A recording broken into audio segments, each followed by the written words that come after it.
Hello, everyone. It's Darlene Corbett, the Unstuck expert, and I just got stuck. I recorded this whole video, 10 minutes.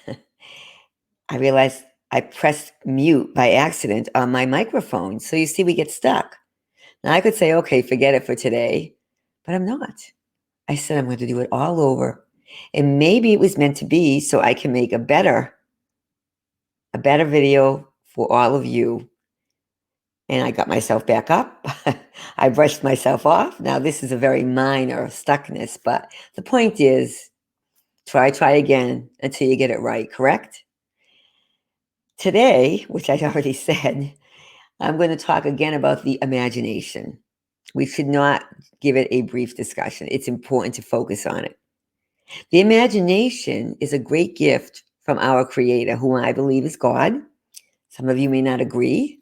I do not believe we're just these specimens that sprout up and then we go to dust and that's the end. No. I think our consciousness, our soul, our spirit goes somewhere. I'm not really sure where. I don't think anyone knows that for sure, but I believe it's some kind of form that we can't comprehend. Even though we have great imaginations, we possibly could imagine, but I truly don't believe it's within our capacity to really visualize what a super intelligent creator has in store for us. But for now, back to us human minds. I want to talk about the imagination again. And please don't say you don't have one. Everyone has an imagination. Sometimes our imaginations are wild and can take us to places we don't need to go. But other times we can use it in a way that just helps us develop that desire within us. Great Napoleon Hill talks about a burning desire. I also wrote about it in my book, Stop Depriving the World of You. I'll put it out here again. My dream technique, my dream acronym. I talk more about my Unstuck acronym. I often don't talk enough about my dream acronym. I'll be doing that over the course of these next several weeks because it's worth discussing. The imagination, though. I want to take you on a visualization for a moment, well, for a few moments, to get you to begin to use your imagination. We have great imaginations when we're young, as we know, and then we get preoccupied with life. As we get older, we can't go to those fun places and retreat, but we can always go at any time we choose. We often do it in the car, as I said. Yeah, you may be recalling something or worrying about something or imagining what somebody says or just imagining something fun. Well, let's get started right now and have you imagine something beautiful. So I invite you to close your eyes, take a deep breath, and just imagine that you're walking along the path within a beautiful, beautiful garden. On one side, the garden is full of perennials. On the other side, there are annuals. As you look at the perennial garden, you'll notice those gorgeous flowers that you just love seeing come back, return, rebirth every year. And you remind yourself, wow, these perennials multiply and divide. It's like they just keep blossoming and blossoming with more blooms.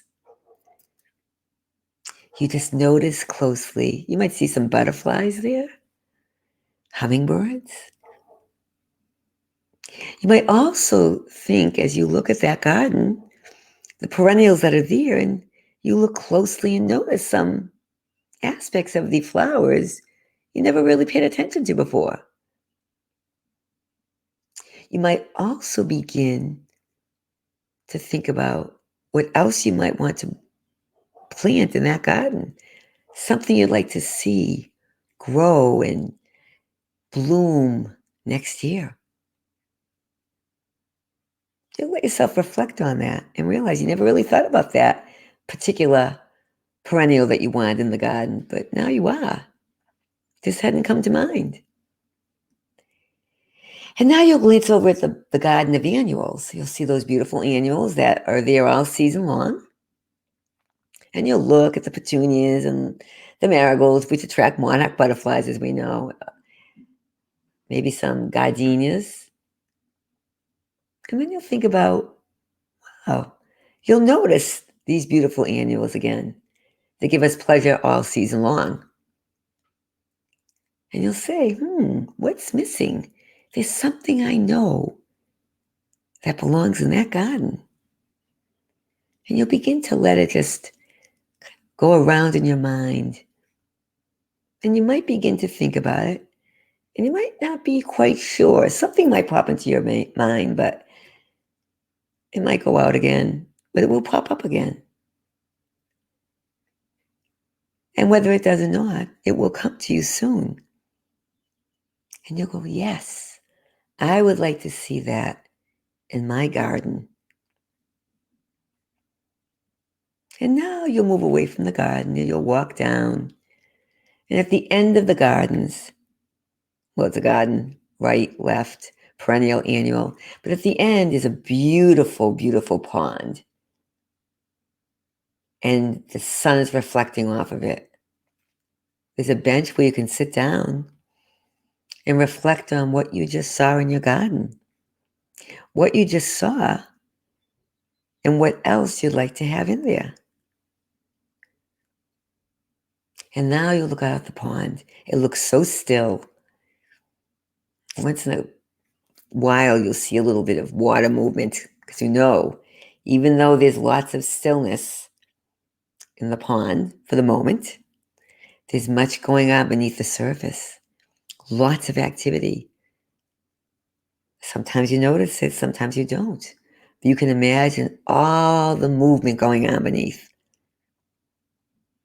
And you can settle back and just take all of this in and remind yourself that you are now giving yourself an opportunity to notice things that you didn't notice before. And also to be cognizant of things that you would like to add in your garden or more that you'd like to notice even in the pond. Pay closer attention to. And now you can just take a deep breath out and in and out and open your eyes and settle back and think about what you just imagined. If you said, Darlene, that did nothing for me, that's fine. You might want to do it on your own. But I will invite you to think about next time you're out in a garden or look at a garden, look closely. Or looking out at a body of water, such as a pond, look closely. And just think about what I've just said. Also think about your own imagination. Is there something within you that you are letting pass by? Again, a fleeting opportunity that you're ignoring. An idea. Capture it. And just think about it. The most important thing when I talk about this is to not let people around you dispel your dreams, your wishes, your ideas. Yes, if they really interfere and you're not able to live your functioning life, of course. But I'm talking about just aspirations, inspirations that you want to develop. You know what?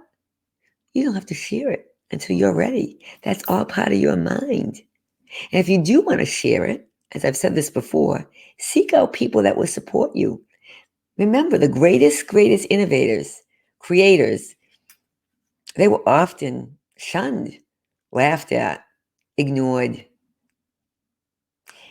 Now, I'm not suggesting you have to go on that broad scale, but there's something you'd like. Allow it to at least start here, not letting it interfere in your life, in your functioning, your work, your family, but to make it an add-on and then watch what happens.